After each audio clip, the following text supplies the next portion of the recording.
Hello everyone, welcome to From the Star Wars Home Video Library. I'm your host Nathan P. Butler. This time, and next time, and the 2 times after that, so a run of 4 episodes, we're taking a look at some stuff that is somewhat tangential to the Star Wars Home Video Library, but I am including it nonetheless. And these are all at the suggestion of a viewer named Parker, who a while back sent me an email to note the existence of Star Wars content on the things we're going to see in these 4 episodes. In this episode and the next, we're looking at something that hits a little close to home because it was something that I dearly loved when I was a child, that I'm hoping to get my son to get into sometime soon, and that is Sesame Street. Yes, you know, sunny days, sweeping the clouds away, all that stuff. Big Bird, Snuffleupagus, Oscar the Grouch, and so on. Star Wars has kind of a unique place in pop culture, but so does Sesame Street. Sesame Street is one of these cultural touchstones in the United States. It's available elsewhere, but in the United States, it's a big part of popular culture, especially for children for the 70s, 80s, and so on. Not as much today, but still a very recognizable brand. And sometimes they would bring on guest stars from within other parts of pop culture to sort of bridge that gap with parents and so on, and try to get kids interested in what they were seeing, what they were learning, and so on from the show. And multiple times, C3PO and R2-D2 showed up on episodes of Sesame Street. In fact, they had a couple of times, I believe it's episodes, if I wrote this down correctly, 1364 and 1396, I think, where they actually showed up for entire episodes, pretty much. But that's not something you could capture unless you were capturing those entire episodes on some type of home media release, which unfortunately hasn't really happened for a lot of stuff for Sesame Street. However, they did also show up in some little short bursts, little segments in some other episodes. And some of those short segments, not all of them, but some of them have made their way onto DVD thanks to compilations of Sesame Street general material. We're going to look at one of those that has some Star Wars content on it this time, one of those next time. I doubt many Star Wars home video collectors will be wanting to put these in their Star Wars home video library because it is such a small amount of Star Wars content.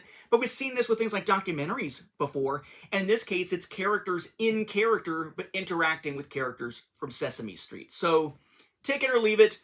If this is not your thing, I don't know that the next episode will be for you either, and I'm kind of iffy about the 2 that follow, though those at least have an actual episode of a Star Wars item included with something that is non-Star Wars, which is a little bit weird in and of themselves. So we start our look here with this. This is the Sesame Street 40 Years of Sunny Days DVD set. It's a 2 DVD set here, plus a book inside. So we got this nice slipcover. We'll talk about the Star Wars content here in a second. Shots from the show, 40 Years of Sunny Days, over 5 hours, including never-before-seen backstage footage, plus a limited edition commemorative book. More pictures. Sesame Street, 40 Years of Sunny Days, Big Bird, DVD video, product number, full screen. Of course it's full screen. It's freaking Sesame Street from years ago. Duh, it's full screen. Then the back, 40 Years of Sunny Days, Sesame Street, UPC, information about it, Big Bird, Bert and Ernie with Sesame Street, special features, which we'll touch on. Then your stuff down here about the Sesame Street Workshop, and nothing about any companies behind it. We'll actually see that on the DVDs themselves, the DVD cases themselves. But it is a slipcover, kind of a tight slipcover. And inside, I should note, I guess, top is, whoa, with Bert and Ernie, kind of like that. And then the bottom has your legalese, region, DVD, not rated, all that kind of stuff. This does have the company name on it, Genius Entertainment, geniusproducts.com. The special features listed. We have over 4.5 hours of the best Sesame Street memories on 2 jam-packed DVDs. Over 50 minutes of ultra-rare, never-before-seen backstage footage, interviews, and surprises. Pop-up facts covering the entire history of the show. Segments from all 40 seasons. Limited edition 24-page hardcover book. Sneak peek at all-new CG animated segment, Abby's Flying Fairy School. But then inside, you got discs in a couple of slim cases and a little book. Look at the book first. Sesame Street, A Celebration. 40 Years of Life on the Street. Speaking as someone who is a big fan of Homicide: Life on the Street, the show, and the original book that it is based on, which was also to some degree what The Wire wound up being based on, 40 Years of Life on the Street sounds a lot harsher than it actually is in this case. Then again, Snuffleupagus could be the result of a bad trip. But anyway, it's basically just kind of a little book, a celebration.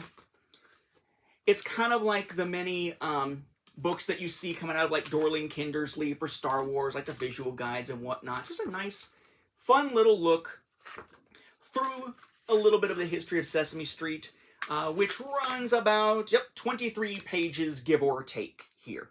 But a nice little, there's a spine, a celebration, 40 Years of Life on the Street, limited edition book, more, because it's a continuous image there, and so on. Then we have Disc 1, Sesame Street, 40 Years of Sunny Days, images, Disc 1, 1969 to 1989, seasons 1 through 20. You can bet this is the one that's going to have the Star Wars content on it. The spine there, Sesame Street, 40 Years of Sunny Days, Disc 1, has the years again, the seasons again, and then DVD, and right next to it, it says, full screen. Duh, or Duh. Then a little bit about it on the back. Sesame Street, 40 Years of Sunny Days, Disc 1, years, seasons again. Test your knowledge, quotable Sesame, did you know? And some information to go along with each, your various stats and whatnot, and your logos, Region 1, legalese, etc. Inside, artwork-wise, it is a slim clear case. You do have some artwork, some grayscale stuff there. The disc has Cookie Monster. Can you believe I'm doing something on Sesame Street on this show? I like it, but I've got a 4-year-old now. Sesame Street, then the same stuff about the disc and years and all that kind of stuff. Your various legalese and logos right there. Okay? Before we look at what the Star Wars content is on Disc 1, let's look at Disc 2. Similarly designed, different color swath down here for the Disc 2 part. This is seasons 21 through 40, which ran 1990 through 2009. Similar design there and there. Another of these grayscale images. Similar disc design with Elmo on this one. If you put this in to actually play it, it takes a while to actually get to the content because it's going to give you, there's like an unskippable advertisement for Sesame Street that's sort of like, kids are counting in the United States. Kids are counting in China. Kids are I don't know if they're in China or not. Kids are counting in Africa. Just naming all these different places. As sort of anytime you buy one of our products, the proceeds go to the Sesame Street Foundation or whatever it's called, workshop, which allows us to continue creating this content, which is used around the world, which I thought was pretty cool. And then it's like a little video introduction where it gives short clips and it keeps going through season 1, season 2, season 3, which would be cool if you could skip it. But instead it's just this monotonous thing before you ever get to a menu. The menu system is then divided up into things like just bonus features, and you can basically go into it and play everything, or you could go season by season to look at stuff. Just making it a little bit easier to navigate all these different seasons worth of content, because it's 20 seasons per disc on each of these. For Star Wars, if you go on disc 1 and go to season 11, and there's some question about this, but you go to season 11, you're going to find a little clip called One You Go Beep. Sounds like R2-D2 should be in it? Yes, this is a C3PO and R2-D2 guest spot here. And basically the gist of it is that poor Big Bird wakes up and his head's all screwed because he can't remember how to keep his numbers straight. He's so confused. And in the past, there had been a previously existing segment on Sesame Street with a song called Beep, singing about how to count, using like beeps to represent the numbers and so on. And they essentially remade it here with C3PO and R2-D2, although C3PO does note that they can help with counting, not because they're droids, they didn't use the word droids, but because we are computerized robots.